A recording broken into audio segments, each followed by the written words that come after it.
Hello students, welcome to schooling education classes. और learning का एक बहुत ही इम्पॉर्टेंट टॉपिक है जो कि थॉर्नडाइक के सीखने के नियम। इन्होंने 3 प्रमुख नियम बताए थे, इसके अलावा 5 गौण नियम भी हैं, वो नेक्स्ट वीडियो में देखेंगे। ये 3 प्रमुख नियम जो है आपके यूपी टेट सी टेट में बहुत पूछे जाते हैं, साथ ही साथ बीएड के एग्ज़ाम्स में भी थ्योरी में आ जाते हैं। ठीक है, तो ये काफ़ी ज़्यादा इम्पॉर्टेंट है और ये तीनों नियम सीखने में बहुत ही महत्वपूर्ण भूमिका निभाते हैं। तो इसलिए इन तीनों नियमों को देखेंगे। और यूपी टेट का जो एग्ज़ाम होता है उसमें कभी कभी सीधे ही उठा करके दे दिया जाता है कि इनमें से कौन से थॉर्नडाइक के अधिगम के 3 प्रमुख नियम हैं। तो 3 सही होगा ऑप्शन, एक गलत होगा। इस तरीके से फैक्ट के रूप में पूछ लिया जाता है एग्ज़ाम में। तो स्टार्ट करते अधिगम के नियम।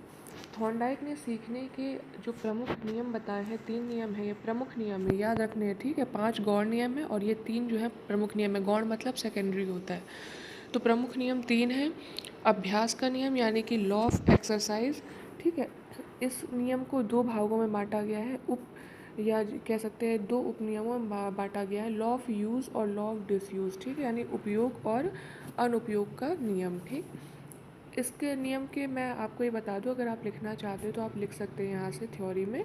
मैं इसका आपको एक बहुत आसान तरीके से बताती हूँ। अभ्यास का नियम ये होता है थॉर्नडाइक के अकॉर्डिंग, जब व्यक्ति किसी चीज़ के का अभ्यास करता रहता है, जैसे आपने कोई चीज़ सीखी, ठीक है, सीखने के बाद आपने उसको बंद कर दी तो आप भूल जाते हो, लेकिन अगर आप उसका अभ्यास करते रहते हो तो वो चीज़ और दृढ़ हो जाती है। ठीक है, आप उसमें बहुत परिपक्व हो जाते हो जब किसी चीज़ को सीखते रहते हो। ठीक है, इसमें 2 नियम होते हैं, यूज़ का नियम और डिसयूज़ का नियम। ठीक है, लॉ ऑफ यूज़ यानी कि उपयोग का नियम में क्या होता है, जब आप किसी चीज़ को यूज़ करते हो, मतलब सीखते रहते हो, दोहराते रहते हो, अभ्यास करते रहते हो, तो वो चीज़ एकदम दृढ़ हो जाती है आपके मस्तिष्क में, उसके भूलने के चांसेस कम हो जाते हैं। लेकिन जब आप किसी चीज़ को लंबे समय तक उसका यूज़ नहीं करते, उपयोग नहीं करते, अभ्यास नहीं करते, तो क्या होता है, एक समय के बाद आप भूल जाते हो। इसीलिए जब भी आप कोई कॉम्पिटिशन की तैयारी करते हैं तो हर व्यक्ति यही सलाह देता है कि ज़्यादा से ज़्यादा रिवीजन और प्रैक्टिस करिए। ठीक है, क्योंकि रिवीजन और प्रैक्टिस करने से वो चीज़ें आपकी दृढ़ हो जाती हैं, और जब आप रिवीजन या प्रैक्टिस नहीं करते हैं तो वो चीज़ें धीरे धीरे भूलने लग जाती हैं। यहाँ पर इसकी पूरी थ्योरी दी है, अगर आप नोट्स बनाना चाहें तो बना सकते हैं। फिर सेकेंड नियम आता है प्रभाव का नियम, लॉ ऑफ इफेक्ट। ये नियम क्या कहता है कि जब कोई उद्दीपक और अनुक्रिया के मध्य ऐसा बंधन बनता है जिसके साथ या जिसके बाद कोई संतोषप्रद परिस्थिति उत्पन्न होती है। ठीक है, मतलब संतुष्टि होती है। तो थॉर्नडाइक का ये कहना है कि अगर उद्दीपक और अनुक्रिया के मध्य संतोष जो बॉन्ड बना है वो संतोषप्रद होता है। ठीक है, अभी मैं आपको इसके बारे में बताऊंगी कैसे। तो क्या होता है, वो बॉन्ड दृढ़ हो जाता है। ठीक है, जबकि अगर वो संतोषप्रद ना हुआ या असंतुष्टि हुई उसमें, तो वो जो बॉन्ड या बंध होता है वो दृढ़ नहीं होता। कहने का मतलब, थॉर्नडाइक का कहना है कि जब प्राणी किसी कार्य को करता है तो अगर उसको उस चीज़ का फल मिलता है या उस चीज़ के लिए पुरस्कार मिलता है, सकारात्मक पुनर्बलन मिलता है, तो उस कार्य को करने की जो उसकी दृढ़ता है, ठीक है, या वो कार्य वो फिर दृढ़ हो जाता है उसके लिए। ठीक, जैसे उसको पता होगा कि इस कार्य को करने पे मुझे पुरस्कार मिल रहा है, तो वो फिर से वो कार्य करेगा। वहीं अगर व्यक्ति को उस कार्य के लिए नकारात्मक पुनर्बलन मिल रहा है या फिर दंड मिल रहा है, तो उस कार्य करने के चांसेस कम हो जाते हैं। लेकिन फिर इस पर कई सारी खोजें की गई कि मतलब पुरस्कार देने पर तो ठीक है, व्यक्ति उस कार्य को करेगा जहाँ से उसको लाभ मिल रहा होगा, पुरस्कार मिल रहा होगा, प्रशंसा मिल रही होगी। लेकिन दंड देने पर क्या आपने देखा है कि हमेशा मतलब बच्चे जो हैं वो उस कार्य को करना छोड़ दें, कि एक बार दंड मिल गया तो छोड़ दें। तो थॉर्नडाइक ने जब कई सारे अनुसंधान किए तो उसमें इसमें थोड़ा सा संशोधन किया। संशोधन करके उसने बताया पुरस्कार देने पर जो कार्य है वो सुदृढ़ तो होता है, यानी जो उद्दीपक और अनुक्रिया के बीच बंधन है वो तो सुदृढ़ होता है, लेकिन दंड देने पर ज़रूरी नहीं है कि वो बंधन कमज़ोर हो जाए। कहने का मतलब, कोई बच्चा खेल कूद में या पढ़ाई में अगर मान लो अच्छा है, ठीक है, या फर्स्ट आया, उसको पुरस्कार दिया, तो अगली बार फिर प्रयास करेगा कि मैं और अच्छा पढ़ाई करूँ या और अच्छा खेलूँ तो मुझे फिर से पुरस्कार मिले।